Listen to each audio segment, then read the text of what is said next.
Hello, welcome back to my new blog. तो देखिए, आज के दिन की शुरुआत हुई कुछ मेरी इस तरह। तो स्टार्टिंग से देखिए। तो मेरी सुबह सुबह शुरुआत हुई इस तरह से।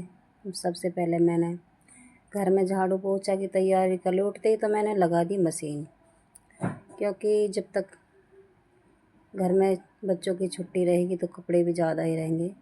पहले मैंने लगाई मशीन, झाड़ू पोछा करके फिर मैंने खाने की तैयारी कर ली। और फिर सारे घर को मैंने कुछ इस तरह से चमकाया, क्योंकि बच्चों की छुट्टी चल रही है। 3 बार भी साफ़ करो तो कोई दिक्कत नहीं। फिर मैंने सारे कपड़े धो के सुखा दिए, क्योंकि सारा घर क्लीन हो चुका है एकदम से। और ये देखो, मैंने बाहर की गली को भी साफ़ कर दिया, धो दिया एकदम से, नाली वाली को एकदम चमका दिया। और ये देखो, मेरा आंगन भी चमक रहा है, बेटी ने थोड़ा सा। और फिर मुझे शाम हो गई कुछ इस तरह से, क्योंकि दुकान पे ग्राहक आते जाते रहे तो टाइम मिला ही नहीं। फिर मैं शाम को निकली तो शाम को थोड़ी धूप थी और मैंने पानी चला दिया ताज़ा। शाम को भी मुझे कपड़े धोने हैं। और जैसे ही मुझे शाम को टाइम मिला तो मैंने बिछा दिया एक सूट, क्योंकि इसकी सिलाई करनी है मुझे। येलो कलर सूट है। ये नंदू भागता हुआ गया, ये भी घूमता रहता है, इसकी भी छुट्टी है। तो सूट काटने की कर ली मैंने तैयारी। मैंने कैमरे को हाय बोला और मैं लग गई सूट को काटने के लिए, क्योंकि ये भी सिलाई करके देना मुझे बहुत ज़रूरी है। और कभी कभी जी करे कि मैं किसी के सूट छोड़ छाड़ के अपने सिल लूँ, क्योंकि मेरे पास भी कपड़े कम ही रहते हैं। भले ही मेरी दुकान है, फिर भी हमेशा कपड़े मेरे पास कम ही रहते हैं, क्योंकि जो भी सूट मैं अपने लिए सिलती हूँ साथ के साथ उसको पहनने के लिए निकाल देती हूँ। अब ये मेरे कस्टमर का सूट है तो ये भी सिलना ही पड़ेगा। नंदू भी उछल कूद करता हुआ घूम रहा है घर में। जब तक ये नहीं आता है तो मेरा भी मन नहीं लगता। मैं धीरे धीरे लगा रही थी सूट पे निशान। कभी ये गलत लग रहा था, कभी ये ठीक लग रहा था। ये गलत इसलिए लग रहा था क्योंकि मेरा सूट काटने का कोई मन नहीं था, क्योंकि बच्चों को देख देख के मेरा भी टाइम ऐसे ही पास हो जाता है। मेरे भतीजे ने भी कर ली थी डिमांड मोमोज़ खाने की, तो मेरा बेटा ले आया मोमोज़ सबके लिए। हमने सबने फिर मोमोज़ खाए। सूट को मैंने छोड़ दिया भी। फिर मैं मोमोज़ लपेट के फिर मैं बैठ गई अपनी कटिंग करने, क्योंकि ये सूट भी काटना है मुझे आज ही, सिलना भी आज ही है। देखते हैं सिल पाती हूँ कि नहीं, क्योंकि बार बार जो कस्टमर आते हैं तो काम छोड़ के मुझे सामान भी देना पड़ता है। ये नंदू भी नहीं मानता, बार बार वीडियो में आ ही जाता है। ये छोटा है। फिर मैंने सूट पे सारे पे निशान लगा के मैंने सूट की कटिंग करना चालू कर दिया। ये कैंची भी कुछ थक सी गई है, क्योंकि ये आजकल कम ही काटती है। और फिर मैंने बाहर की तरफ झांक के देखा, बेटी कुछ कह रही थी। फिर मैं बेटी को देखने लग गई। बेटी को बोला मैंने पानी भर ले, तो वो पानी भर रही थी, मैं देख रही थी उसको। नंदू के भी बड़े मज़े आ रहे हैं, क्योंकि बार बार उछल कूद कर रहा है। और जब तक ये घर में नहीं आता तो हमारा भी मन नहीं लगता। भाई, वज़न इतना बढ़ चुका है कि मैं हर रोज़ सोचती हूँ मैं एक्सरसाइज करने जाऊँ, बट पता नहीं क्या आलस छाया रहता है, फिर मैं जा नहीं पाती।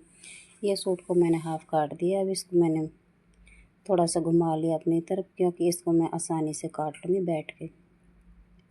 ये कैंची भी मेरी थक सी गई है, क्योंकि काफ़ी दिन हो गए इसको लगवाए, धार नहीं लगवाई इसमें। ये पन्ने भी बार बार उड़े जा रहे हैं हवा के साथ, जैसे पर्दा पीछे उड़ रहा है।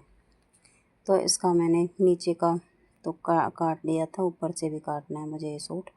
इसको कट करके फिर मुझे दूसरा सूट भी काटना है, क्योंकि दोनों सूट ही पड़ोसन के हैं, जो कि मेरी दुकान से लिए गए हैं और मेरे पास सिलाई के लिए छोड़ के चले गए हैं।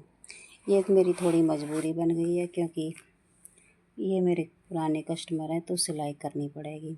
अपना कोई नया कस्टमर होता तो शायद नहीं लेती, क्योंकि आजकल टाइम नहीं मिलता है सिलाई करने का। तो मैं सोच रही हूँ अब सिलाई में छोड़ दूँ। फिर मुझे थोड़ा सा लालच आ जाता है। और फिर कोई आया बाहर, उसने मांगा धागा मुझसे। मैं धागा लेने के लिए चली गई दुकान में। मैंने उसको बोल दिया था भाई वीडियो में नहीं आना मेरी में, तो मैं उसके लिए धागा ले आई। ये देखो, ब्लैक कलर का उसने धागा मांगा। उसने मुझे 5 रुपये दिए और मैं उसको रखने के लिए अंदर चली गई। और फिर वापस आकर मैं अपने सूट में लग गई। ये देखिए आ गई मैं। फिर मैं वीडियो को थोड़ा ऑफ़ कर दूँगी। ऑफ़ करने के बाद थोड़ी देर बाद उसको मैं ऑन भी करूँगी।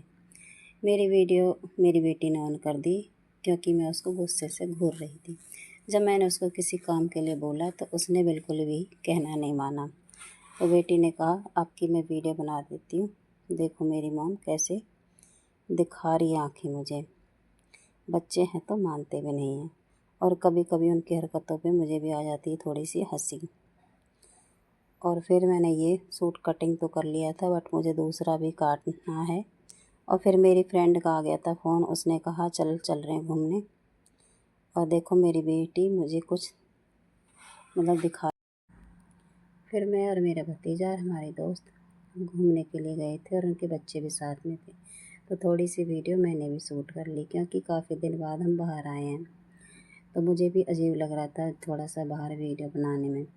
तो उसने कहा मेरी वीडियो बना ले, मैंने उसकी वीडियो बना ली, अपने बच्चों की बना ली क्योंकि अंधेरा भी हो चुका था लगभग। फिर घर पहुंचते पहुंचते हमें लगभग बिल्कुल ही रात हो गई थी। ये देखो हमारी फ्रेंड 3-4 साथ में सभी लोग हम जा रहे हैं अपने अपने घर की तरफ। इनको थोड़ी जल्दी थी क्योंकि इनको खाना बनाना है। खाना तो हमें भी बनाना है बट हम खाते हैं लेट। सभी ने मुझको बाय